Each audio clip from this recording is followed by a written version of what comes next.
Assalamualaikum warahmatullahi wabarakatuh. Perkenalkan, nama saya Irka Elita Ramdhani dari BK1B Bimbingan Konseling Universitas Muhammadiyah Tasikmalaya. Di sini saya akan menjelaskan sedikit tentang hakikat manusia menurut pandangan Islam. Nah, menurut bahasa, hakikat berarti kebenaran atau sesuatu yang sebenar-benarnya dari segala sesuatu. Dapat juga diartikan bahwa hakikat itu adalah inti dari segala sesuatu atau yang menjadi jiwa sesuatu. Di kalangan dunia tasawuf, orang mencari hakikat diri manusia yang sebenarnya. Hakikat karena itu muncul kata-kata mencari sebenar-benar diri. Atau sama dengan mencari hakikat jasad, hati, roh, nyawa, dan rahasia. Hakikat manusia adalah kebenaran atas diri manusia itu sendiri sebagai makhluk yang diciptakan oleh Allah Subhanahu wa Ta'ala. Secara umum, ada beberapa hakikat manusia yang harus kita pahami, yaitu makhluk yang memiliki tenaga dalam yang dapat menggerakkan hidupnya untuk memenuhi kebutuhan-kebutuhannya. Nah, yang kedua ini ada individu yang memiliki sifat rasional, yang bertanggung jawab atas tingkah laku intelektual dan sosial. Yang ketiga, ada seseorang yang mampu mengarahkan dirinya ke tujuan yang positif, mampu mengatur dan mengontrol dirinya, dan mampu menentukan nasibnya. Yang kedua, ada asal mula manusia. Jika kita berdebat tentang asal mula manusia, maka yang terpikir pertama kali adalah teori evolusinya.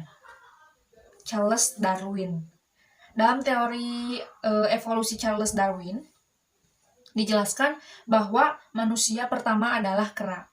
Sedangkan dalam kitab suci umat Islam, yaitu Al-Quran, dijelaskan bahwa manusia pertama adalah Nabi Adam alaihissalam. Namun, hingga saat ini, para ilmuwan masih terus mencari bukti.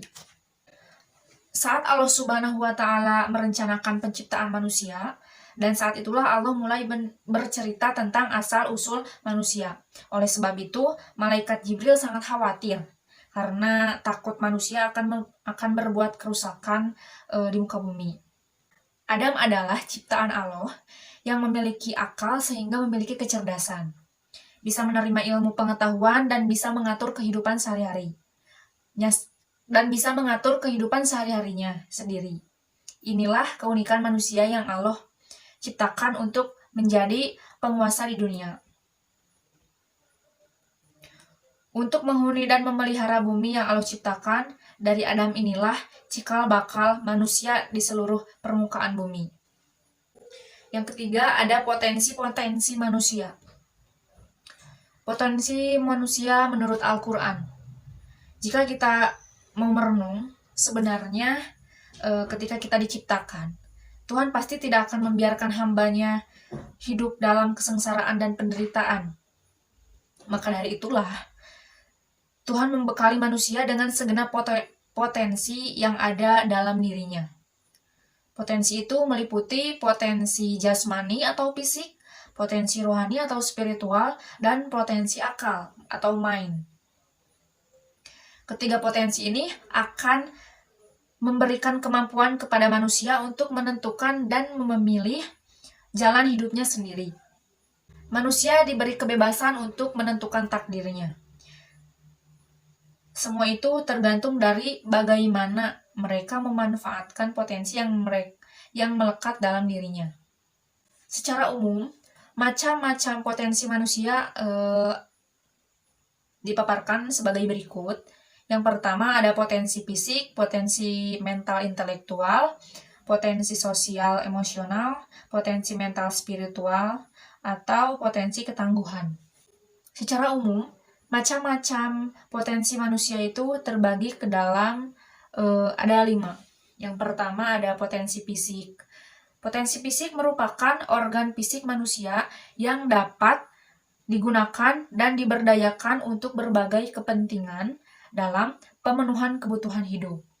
Contohnya, mata untuk melihat, kaki untuk berjalan. telinga untuk mendengar, dan sebagainya. Yang kedua ada potensi mental intelektual. Merupakan potensi kecerdasan yang ada pada otak manusia, terutama otak belahan kiri. Potensi ini berfungsi antara lain untuk menganalisis, menghitung, merencanakan sesuatu, dan sebagainya. Ada juga yang ketiga, potensi sosial emosional. Nah, potensi ini merupakan potensi kecerdasan yang ada pada otak manusia, terutama otak yang ada di sebelah kanan. Potensi ini berfungsi antara lain untuk mengendalikan amarah, bertanggung jawab, memotivasi kesadaran diri, dan sebagainya. Yang keempat ada potensi mental spiritual. Potensi ini merupakan potensi kecerdasan yang bertumpu pada bagian dalam diri kita yang berhubungan dengan kearifan di luar ego atau jiwa sadar, bukan hanya mengetahui nilai, tetapi menemukan nilai. Yang kelima ada potensi ketangguhan. Potensi ini merupakan kecerdasan manusia yang bertumpu pada bagian dalam diri kita yang berhubungan dengan keuletan, ketangguhan, dan daya juang yang tinggi. IQ merupakan salah satu faktor spesifik sukses atau prestasi. Seseorang karena mampu merespon berbagai kesulitan dengan baik, dengan IQ berarti seseorang telah mampu mengubah rintangan menjadi peluang. Yang keempat ada kelemahan-kelemahan manusia. Kelemahan-kelemahan manusia disebutkan dalam Al-Quran itu bermacam-macam. Beberapa diantaranya adalah tabiat buruk. Yang pertama, manusia bertabiat zalim dan bodoh. Allah berfirman dalam Quran surat Al-Ahzab ayat 72 yang artinya, sesungguhnya kami telah mengajukan amanat atau tugas keagamaan kepada langit, bumi, dan gunung-gunung. Maka semuanya enggan untuk amanat itu dan mereka khawatir akan kekhawatirannya. Dan dipikulah amanat itu oleh Allah. Yang kedua, ada manusia bertabiat membantah. Allah berfirman dalam Quran surat Al-Kahfi ayat 54 yang artinya, dan sesungguhnya kami telah mengulang-ulangi bagi manusia dalam Al-Quran ini bermacam-macam perumpamaan, dan manusia adalah makhluk yang paling banyak membantah. Yang ketiga ada manusia bertabiat tergesa-gesa. Allah berfirman dalam Quran surat Al-Isra ayat 11 yang artinya, dan manusia itu berdoa untuk kejahatan sebagaimana dia berdoa untuk kebaikan. Dan adalah manusia itu cenderung tergesa-gesa.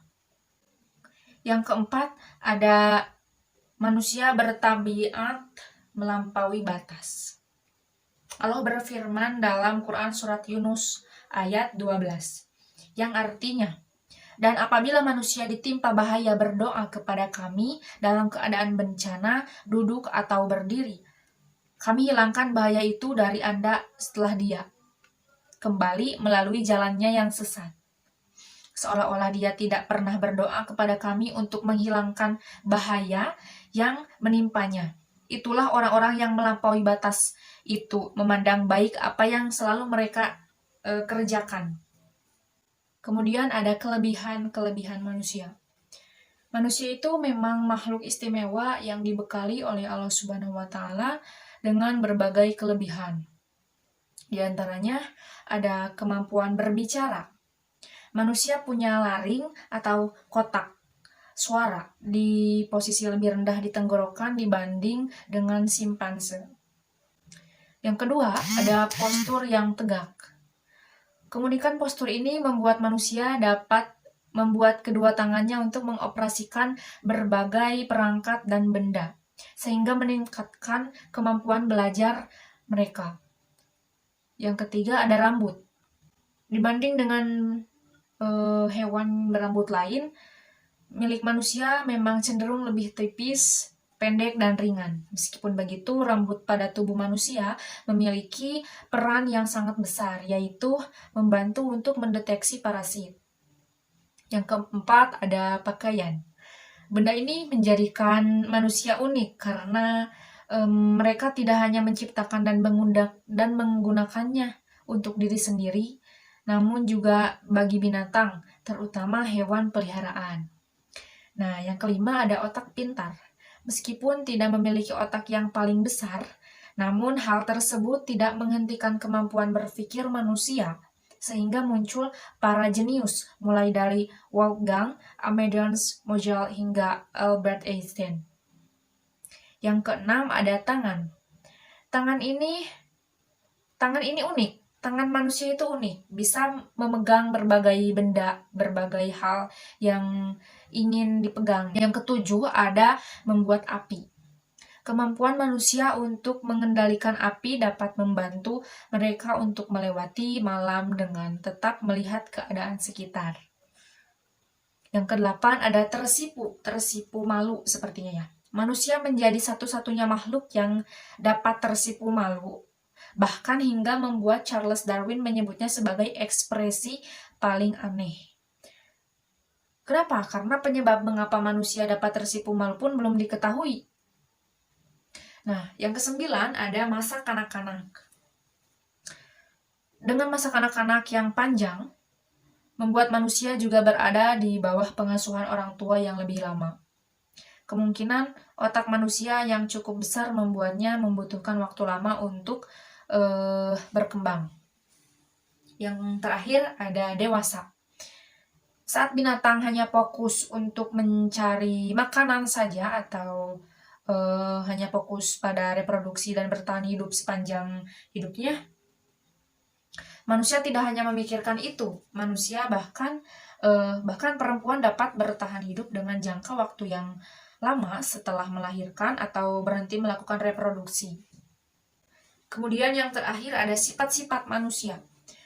Sifat-sifat manusia itu berbeda-beda. Saya akan menyebutkan salah satunya saja ya. Yang pertama ada sanguinis. Sanguinis itu si optimis, humoris, dan aktif. Ciri-cirinya itu mudah bergaul dengan orang lain, punya energi yang besar, cenderung ekstrovert, aktif, dan optimis. Yang kedua ada koleris, si emosional, logis, dan keras kepala. Ciri-ciri koleris ini adalah cerdas, analitis dan logis, tidak terlalu ramah, lebih suka bekerja sendiri, tidak terlalu suka basa-basi, menyukai percakapan mendalam, lebih suka berkumpul dengan orang-orang dengan sifat-sifat yang sama. Terus ada melankolis, si serius, sensitif, dan tekun.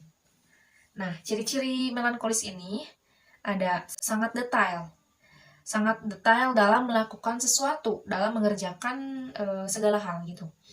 Kemudian ada menjunjung tinggi kualitas, taat aturan, cemas jika berada di lingkungan yang baru. Kemudian bisa agresif di saat-saat tertentu, cenderung introvert dan tertutup pastinya, karena memiliki rasa cemas saat berada di dalam lingkungan yang baru. Kemudian ada pragmatis, si santai, tenang, dan teratur. Ciri-cirinya itu pembawaannya tenang atau kalem, terus setia pada pasangan dan keluarga. Terus selalu berusaha menjaga hubungan baik dengan teman lama, cenderung menghindari konflik, sehingga karena dia itu orangnya sangat santai, tenang, dan teratur, jadi pasti dia akan menghindari yang namanya konflik atau masalah gitu kan. Cukup sekian materi yang bisa saya sampaikan, mudah-mudahan ada manfaatnya. Terima kasih. Wassalamualaikum warahmatullahi wabarakatuh.